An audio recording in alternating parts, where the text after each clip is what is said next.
আপনারা জানেন যে বাংলাদেশে নির্বাচনে কোনো পরিবেশ নেই।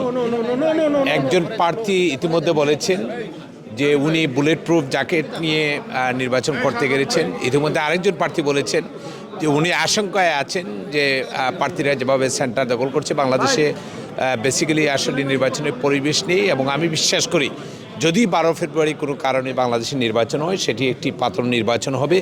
অতীতে যেভাবে হানার জিয়াউর রহমান এবং এরশাদের আমলে হয়েছিল ঠিক একইভাবে একই আদলে একটি পাতানো নির্বাচন হচ্ছে।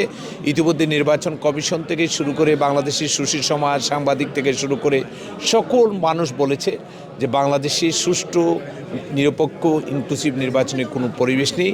আপনারা জেনেছেন ইতিমধ্যে মার্কিন স্টেট ডিপার্টমেন্ট থেকে, মার্কিন সিনেটর থেকে শুরু করে ইউরোপিয়ান ইউনিয়ন সকলেই বলেছে যে বাংলাদেশে একটি ইনক্লুসিভভাবে ইলেকশন করার জন্য। আমি বিশ্বাস করি যে এই নির্বাচন হবে না, এবং বাংলাদেশে যদি কোনো নির্বাচন হয় সেটি আওয়ামী লীগ সহ বাংলাদেশের নির্বাচন হবে। আওয়ামী লীগের বাইরে কোনো নির্বাচন বাংলাদেশে হবে না। বাংলাদেশের মানুষ, বাংলাদেশের ভোটাররা সেটি প্রত্যাখ্যান করে।